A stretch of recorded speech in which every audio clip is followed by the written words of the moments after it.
All eyes are on whether there could be a breakthrough between doctors and the government over medical reform as President Yoon held a meeting with the representative of trainee doctors this afternoon in what could be tough talks.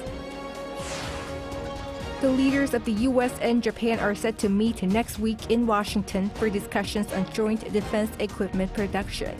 Security concerns regarding North Korea could also be addressed.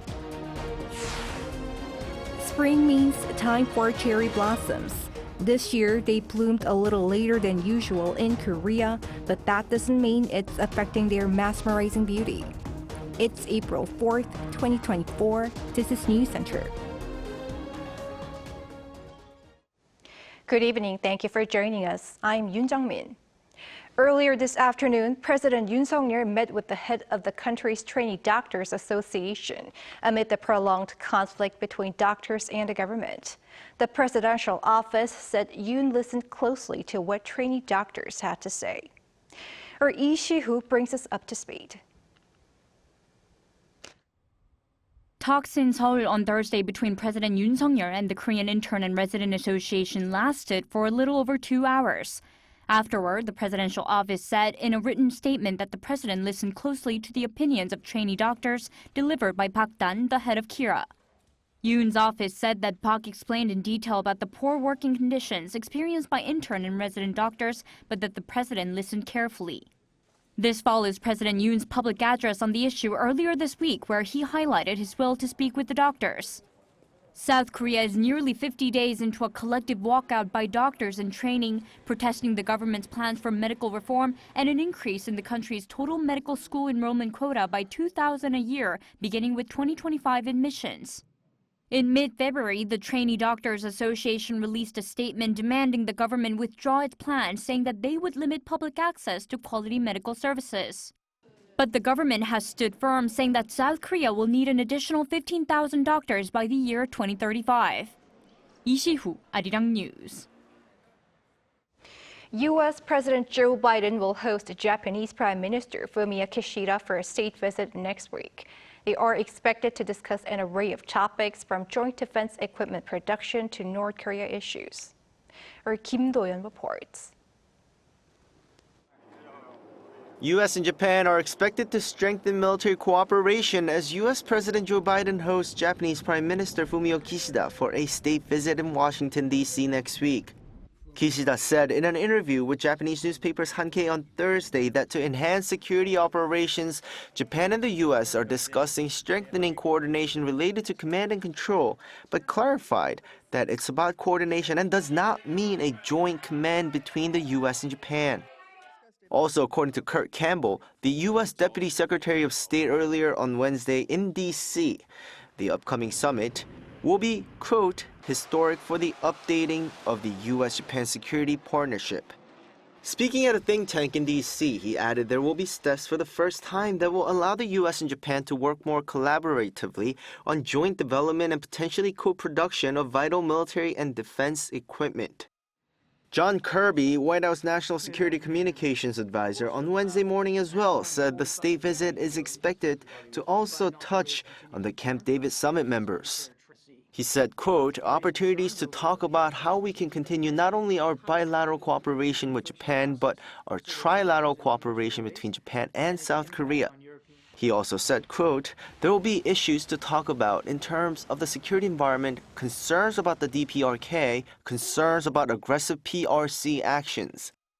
In the meantime, Kishida also brought up his plans to utilize the opportunity to bring up his efforts to sit down with North Korean leader Kim Jong-un and discuss the abduction issue, saying Biden has shown interest in cooperating to help resolve the issue.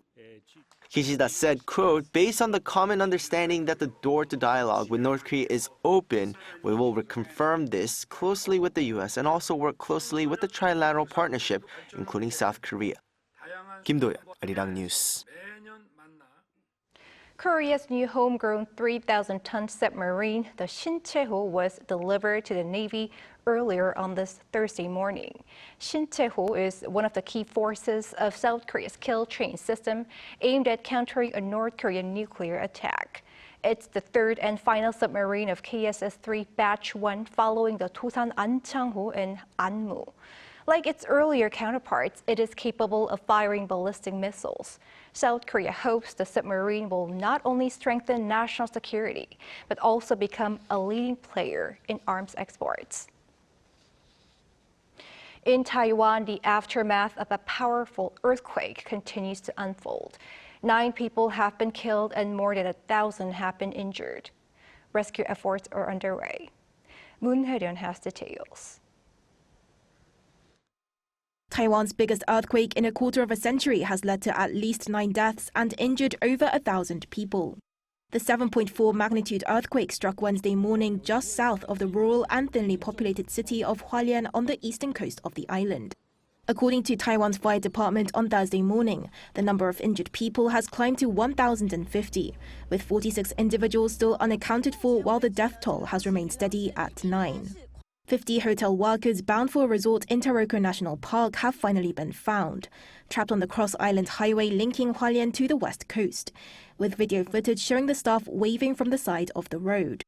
Despite the challenges posed by collapsed buildings and more than 300 aftershocks hitting the region, some progress is being made in terms of recovery and rescue efforts. A group of 26 workers was successfully located and a helicopter airlifted 6 individuals stranded in a mining area to safety. The railway line to Hualien also resumed operations earlier than anticipated, though a rural station north of Hualien city remains shuttered due to structural damage. But the authorities expect the aftershocks to continue to rattle the country, with more than 40 of magnitude 4 or higher striking the east coast as of Thursday afternoon. Taiwanese officials warned aftershocks as high as magnitude 7 may be felt until the end of the week. Experts are saying that the damage has been relatively contained considering the size of the seismic event, with the island being no stranger to earthquakes as it sits on the Ring of Fire, a line of faults known for high levels of seismic and volcanic activity.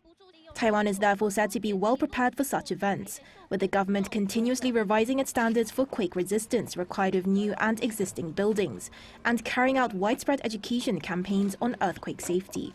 With the first 72 hours considered the golden time for rescue operations, the authorities are continuing to conduct search and rescue operations. Moon Hye-ryun, Arirang News.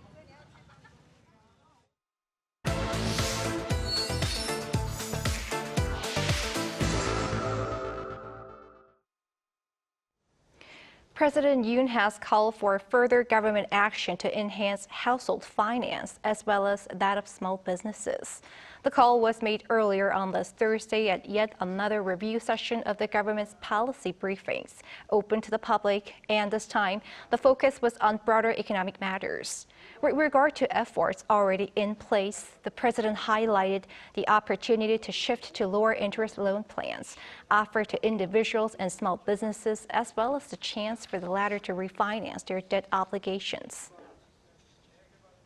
SK Hynix has unveiled an investment blueprint worth 5.2 trillion won, or over $3.8 billion for an advanced packaging fabrication center and research facility in the U.S. state of Indiana. Our business correspondent Lee Soo-jin has more. South Korean chipmaker SK Hynix is building its first U.S. semiconductor packaging plant in the state of Indiana. The company announced on Wednesday local time that it will invest $3.8 billion into building the advanced packaging plant, as well as a research and development facility for AI products such as high bandwidth memory chips. The world's second largest memory chip maker will also collaborate with researchers from Purdue University, which is located in Indiana, as well as other research institutions.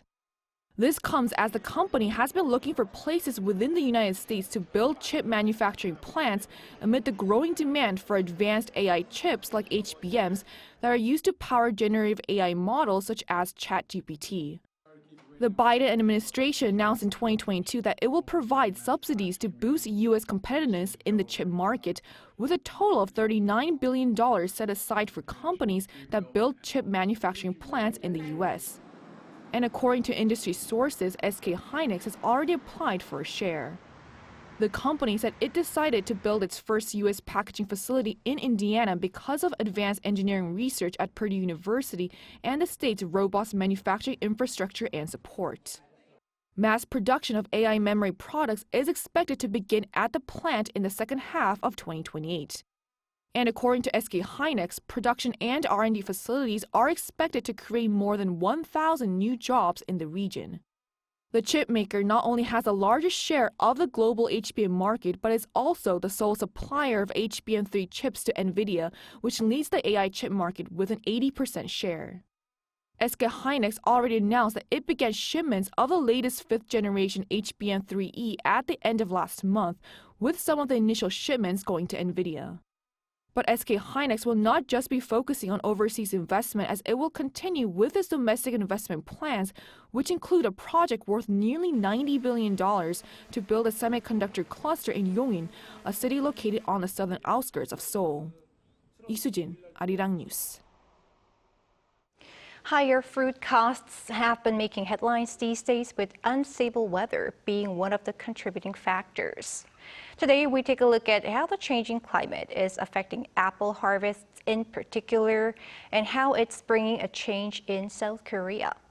Our correspondent An Sung-jin is in the studio. Welcome, Sung-jin. Good evening, Jung-min. So, Sung-jin, you went to check out some apple farms this week. I did, indeed I did. I went to some of the factories or some of the farms that are down there to see how they are actually looking to change depending on the environment. I also got the chance to hear some experts talk about what areas should be further developed.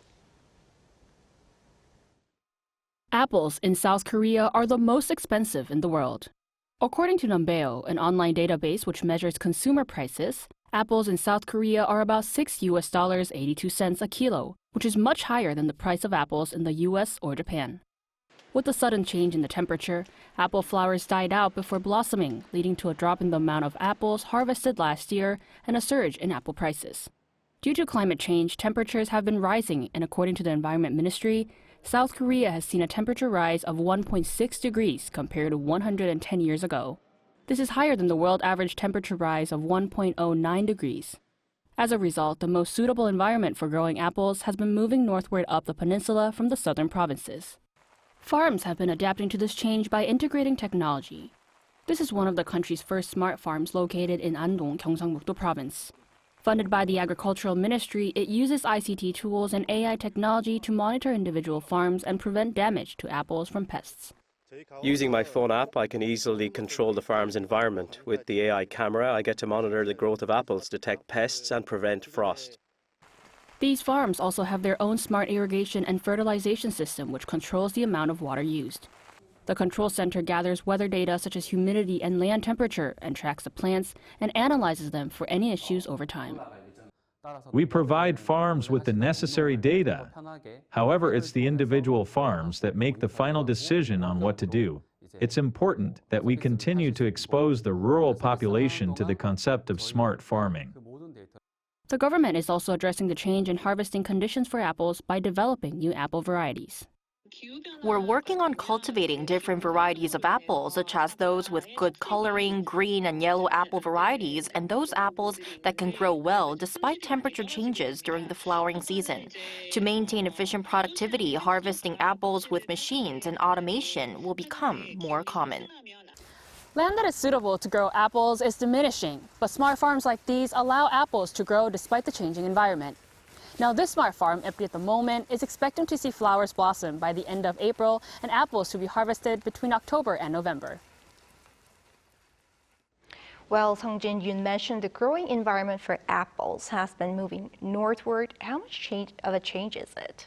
Well, apples are currently predominantly harvested in Gyeongsang-mukdo Province, but if you take a look at this map over here, over time you can see how the area in the southern provinces is slowly diminishing, while there are more areas in northern provinces like Gangwon-do. But we don't have to worry too much yet, as one expert says that this map shows areas of desirable condition, not necessarily available farming areas. Though it is shrinking over time, the northern provinces still account for more than half of the country's apple production, and despite there being more area in Gangwon-do Province, it's still only at 5%. The vast majority is still made in the Gyeongsang-mukdo Province area. And what further changes are we expecting? The government has noted that smart farms will be a solution to the changing climate. But apart from that, the overall fruit production is expected to change over time as more and more tropical fruits, such as mangoes and guavas, are being harvested in South Korea. All right, thanks for filling us in today. My pleasure, Jung-min.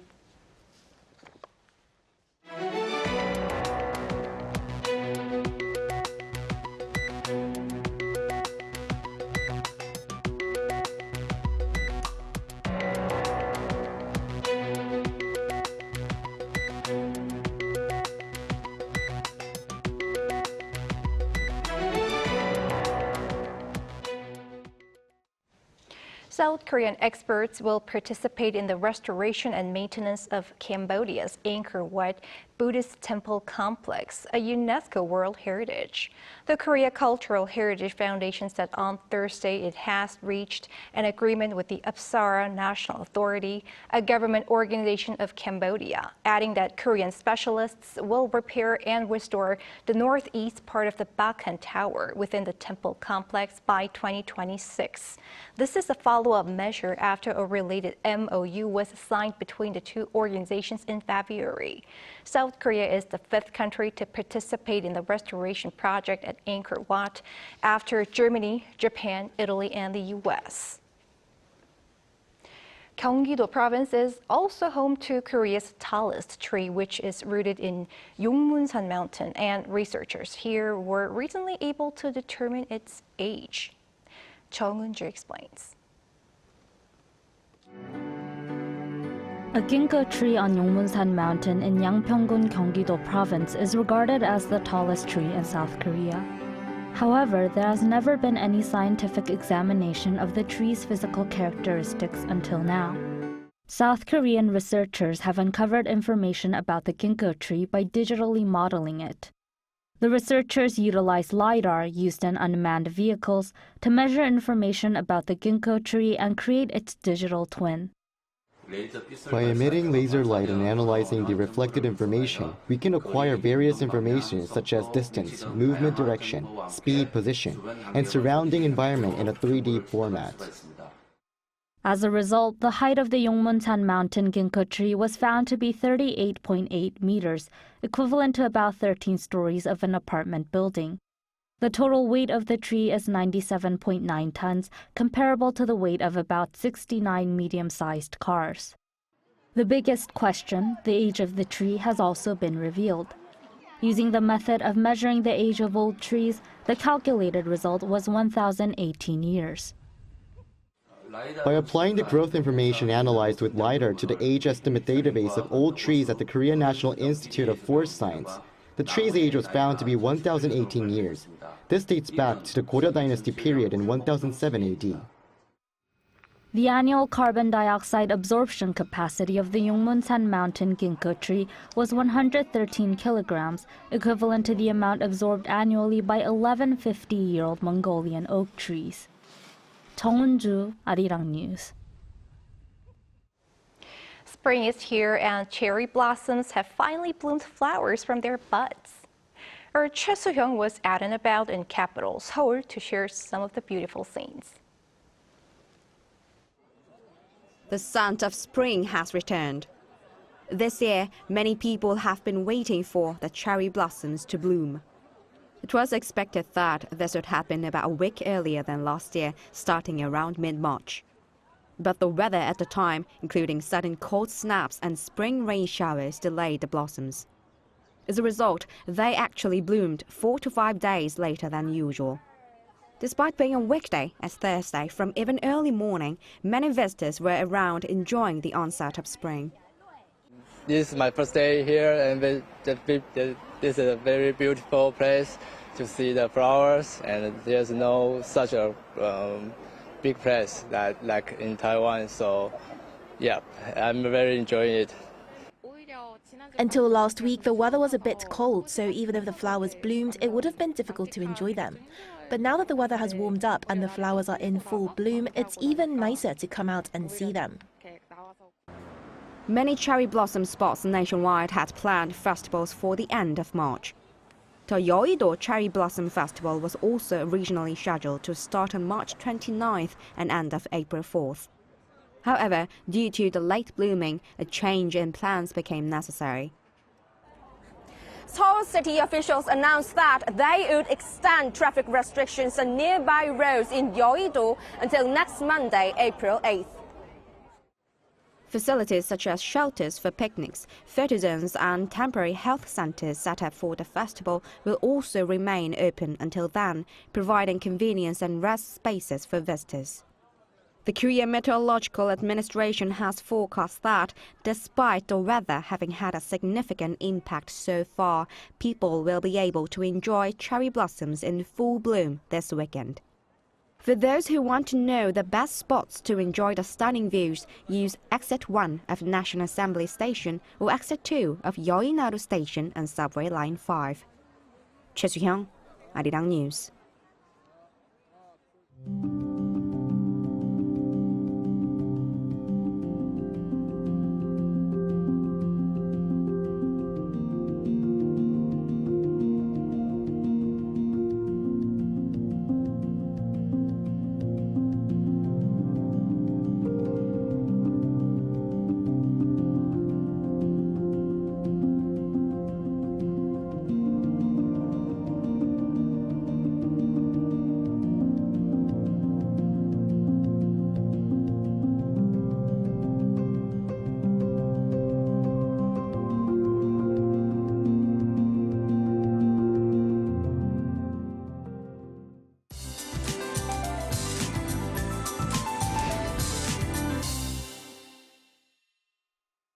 Today's Changmyeong in the lunar calendar. It means that the sky will gradually clear up, but the sky hasn't been too clear today nationwide. However, highs in Seoul soared up to 20 degrees Celsius, showing warm spring weather.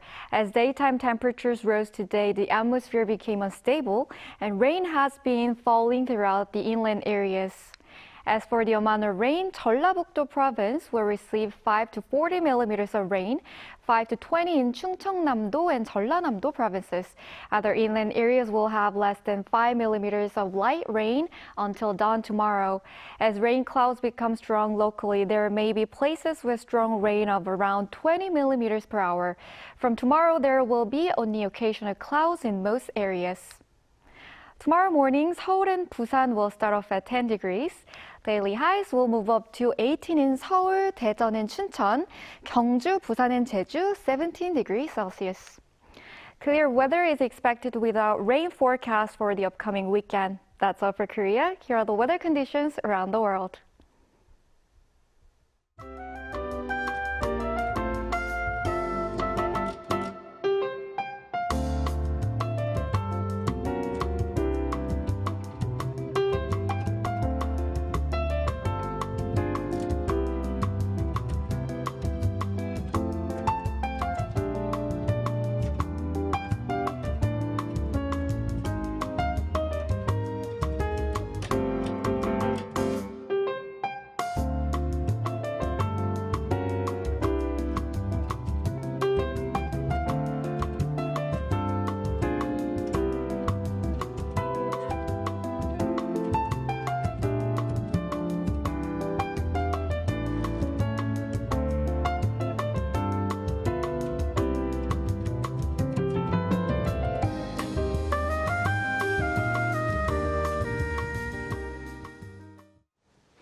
That is Newscenter for tonight. Thank you for watching. A panel session coming up.